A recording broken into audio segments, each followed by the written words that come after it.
નમસ્કાર મિત્રો, હું બિપિન પટેલ, સામાજિક કાર્યકર્તા, સક્રિય સભ્ય, ભારતીય જનતા પાર્ટી. મિત્રો, હું સોશિયલ મીડિયાના માધ્યમથી કેટલીક માહિતી પ્રજાજનોને જણાવવા માગું છું, જેથી ખૂબ મોટી રાજકીય વગ ધરાવતા અને સત્યવાદી હરિશ્ચંદ્ર થઈને ફરતા કડીના અગ્રણી બિલ્ડર રાજેશભાઈ પરમાનંદ શુક્લ જેવા બિલ્ડરથી પ્રજાજનોને છેતરાવાનો વારો ન આવે.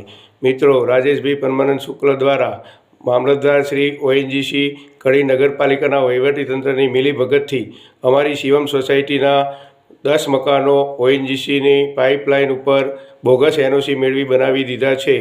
જ્યારે વર્ષ 2016 અને 2017માં ONGCની પાઇપલાઇનમાંથી પુષ્કળ પ્રમાણમાં ઓઇલ લીકેજ થયું ત્યારે અમને જાણ થઈ કે અમારા મકાનો ONGCની પાઇપલાઇન ઉપર બનાવેલા છે. તેથી અમોએ કલેક્ટરશ્રીની કચેરીમાંથી શિવમ સોસાયટીના દરેક કાગળોની નકલ મેળવી હતી. તેમાં અમારી શિવમ સોસાયટીના કુલ 6 સર્વે નંબરો 1033-12, 1034-12, 1036-12નું જે તે સમયના મામલતદારશ્રી દ્વારા એકત્રીકરણ કરવામાં આવ્યું હતું.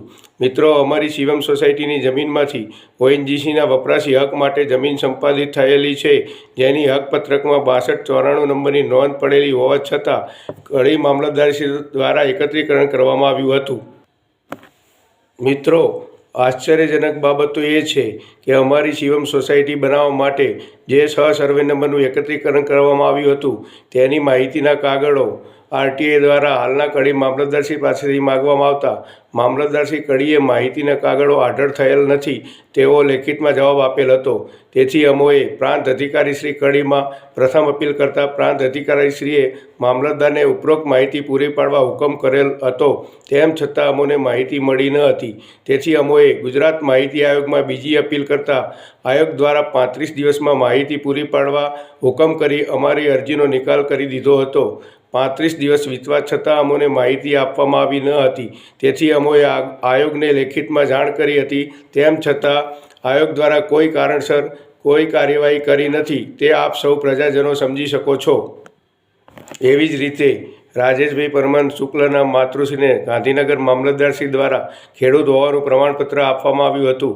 તેની માહિતી ગાંધીનગર મામલતદારશ્રી પાસેથી માગવામાં આવતા તેઓએ પણ માહિતીના કાગળો આઢળ થયેલા નથી તેવો જવાબ આપ્યો હતો.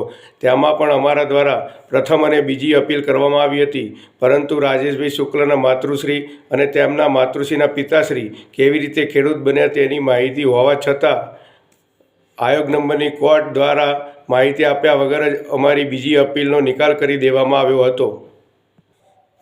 જો વિધાનસભાના પૂર્વ અધ્યક્ષ ખોટી રીતે ખેડૂત બન્યા છે કે નહીં તેની તપાસ થઈ શકતી હોય તો રાજેશભાઈ પરમાનંદ શુક્લના માતૃશ્રી કોલવડા ગાંધીનગરથી કેવી રીતે ખેડૂત બન્યા તેની તપાસ કેમ ન થઈ શકે?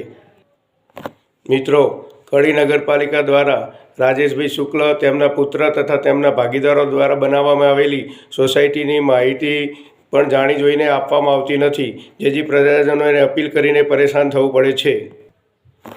હું નગરપાલિકાના કેટલાક ભ્રષ્ટ અધિકારીઓને પૂછવા માગું છું કે તમે આવા ભ્રષ્ટાચારી બિલ્ડરો પાસેથી પગાર મેળવો છો કે ગુજરાત સરકાર પાસેથી? મિત્રો, વિચારવા જેવી અને ઊંડી તપાસ માગી લે તેવી બાબત એ છે કે શું સરકારી તંત્રમાં માત્ર રાજેશભાઈ પરમાનંદ શુક્લને અસર કરતા વિષયનો જ માહિતી ઉપલબ્ધ હોતી નથી? મિત્રો, રાજેશભાઈ શુક્લ, તેમના પુત્ર તથા તેમના ભાગીદારો દ્વારા બનાવવામાં આવેલી દરેક સોસાયટીના નિયમ વિરુદ્ધ બાંધકામોની સરકારી રેકર્ડ આધારિત માહિતી દર અઠવાડિયે વિડીયોના માધ્યમથી પ્રજાજનોમાં શેર કરવામાં આવશે, જેથી પોતાની મહેનતની કમાણીથી મકાનો ખરીદતા પ્રજાજનોને છેતરાવાનો વારો ન આવે. મિત્રો, આ વિડીયોને વધુમાં વધુ શેર કરી પ્રજાજનોમાં ભ્રષ્ટાચાર વિરુદ્ધ જાગૃતિ ફેલાવવા નમ્ર વિનંતી. જય શ્રી રામ, જય જય ગરવી ગુજરાત, જય ભારત. નમસ્કાર.